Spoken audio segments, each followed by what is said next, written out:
Assalamualaikum warahmatullahi wabarakatuh. Nama saya Nur Hasanah. NIM saya 2117250. Saya dari kelas Fisika 1B. Alhamdulillahirabbil alamin wa bihi nasta'in wa 'ala umurid dunya waddin. Wassalatu wassalamu 'ala asrofil anbiya'i wal mursalin wa 'ala alihi wa ashabihi ajmain, amma ba'du. Langsung saja. Di sini saya ingin menjelaskan tentang teknik penulisan karya ilmiah. Menurut Eko Susilo, bila kita ingin menulis karya ilmiah, maka kita harus memperhatikan ketentuan-ketentuan umum. Di antara ketentuan umum tersebut yaitu ada di antara lain. Pertama, ukuran dan macam kertas.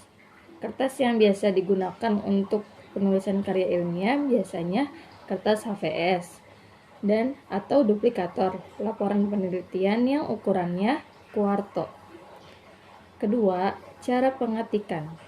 Seluruh uraian ditik dengan jarak setengah spasi atau 2 spasi, kecuali kutipan-kutipan panjang yang telah ditetapkan cara pengetikannya. Tiap-tiap alinea baru dimulai dari setelah 7 pukulan tik kosong. Bila alinea ini berada di bawah anak bab atau pasal yang jaraknya lebih dari 7 pukulan tik, maka baris pertama alinea baru ditik di bawah atau sejajar huruf pertama judul di atasnya. Yang ketiga, margin. Sebelah atas dan kiri masing-masing 4 cm dan sebelah kanan dan bawah masing-masing 3 cm. Pada halaman yang memuat bab baru, margin atasnya kira-kira 6,5 cm untuk nomor bab dan 8 cm untuk judul bab dan 9 cm untuk baris pertama pada halaman tersebut. Dan keempat dari ketentuan umum adalah nomor halaman.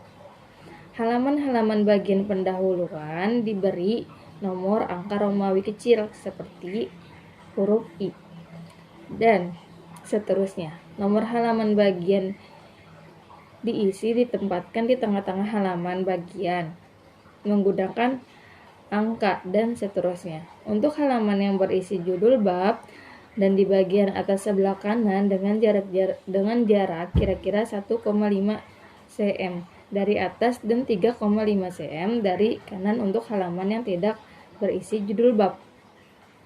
Dan yang kelima yaitu halaman judul. Judul ditik kira-kira 5 cm dari pinggir atas dengan huruf besar semuanya tanpa garis bawah. Bila judul lebih sebaris, maka jarak antara baris pertama dengan baris kedua dan seterusnya kira-kira 3 spasi.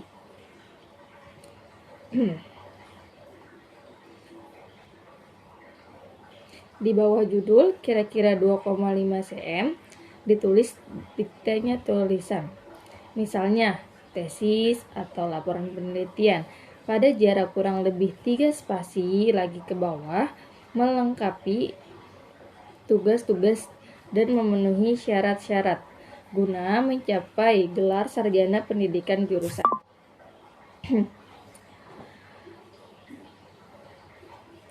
Selanjutnya ada kutipan. Kutipan yaitu pinjaman kalimat atau pendapat dari seorang pengarang atau ucapan seseorang yang tertarik, baik terdapat dalam buku-buku maupun majalah-majalah atau referensi lainnya.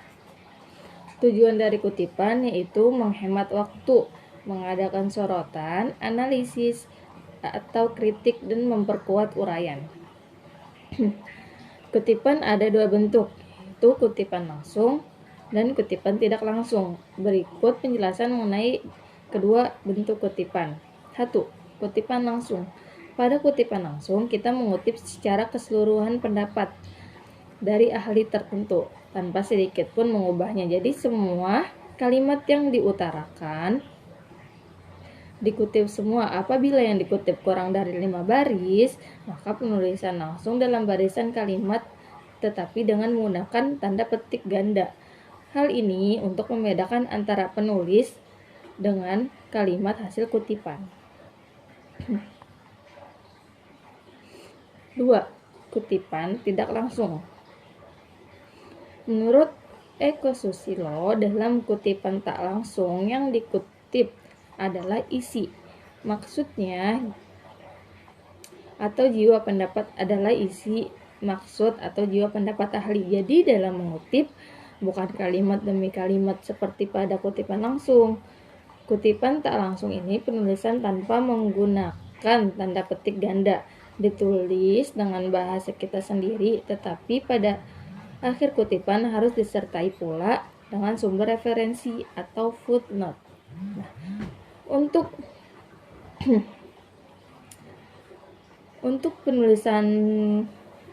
teknik penulisan karya ilmiah yang ketiga yaitu ada footnote atau catatan kaki. Dipakai untuk memberikan keterangan yang ditemukan pada teks dan tabel. Tujuan dari catatan kaki yaitu untuk menyatakan hutang budi. Maksudnya adalah memungut pendapat atau pernyataan penting atau kesimpulan dari penulis lain, baik berupa kutipan langsung maupun tidak langsung. Sebenarnya penulis itu telah berbuat baik kepada kita. Oleh karena itu, sebagai penulis yang mengutip sudah sepantasnya apabila membalas budi baik mereka baca atau penulis dengan mencantumkan namanya. Yang kedua, tujuan kedua adalah untuk menyusun pembuktian.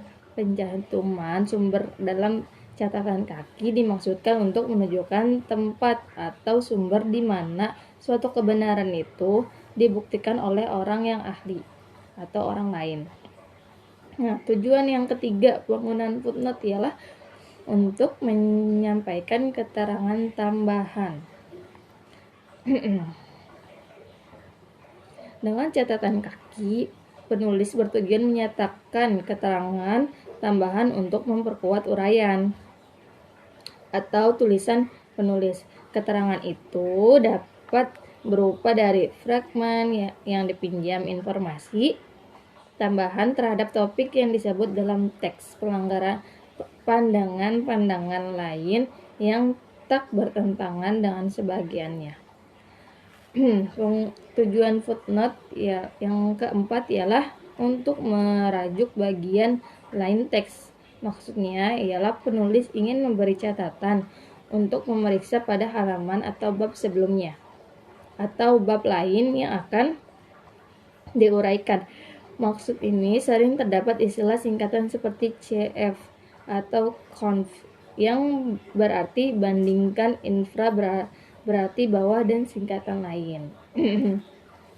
Menurut Eko Susilo, catatan kaki dibagi menjadi dua, yaitu catatan kaki tak langsung. Catatan kaki tak langsung adalah pernyataan sumber referensi, sumber pustaka yang tidak langsung disertai pada kutipan yang kita acu, tetapi penulisan pada halaman bawah ataupun pada halaman akhir. Cara pembuatan catatan kaki yang tak langsung yaitu tulislah nomor kutipan setelah 7 pukulan tik kosong dengan jarak 1 spasi dari garis tadi.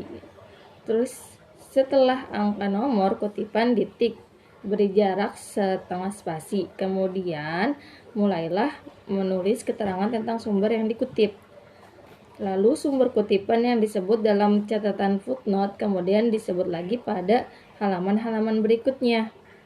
Maka tidak perlu dituliskan dengan lengkap lagi, tetapi cukup menggunakan singkatan seperti ibid, obsid, dan losid.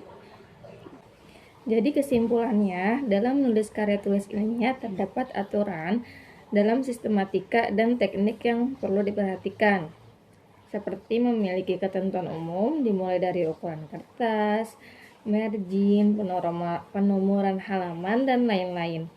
Dalam mengutip pendapat para ahli terdapat cara menghargai hasil pemikiran mereka dengan mencantumkan nama serta karya yang dihasilkan menggunakan footnote atau catatan kaki yang bertujuan untuk menghargai pendapat ahli yang kita gunakan sebagai sumber referensi untuk membuktikan bahwa kutipan yang diambil berasal dari data yang konkret dan menyusun pembuktian data. Mungkin penjelasan saya sampai sini. Wassalamualaikum warahmatullahi wabarakatuh.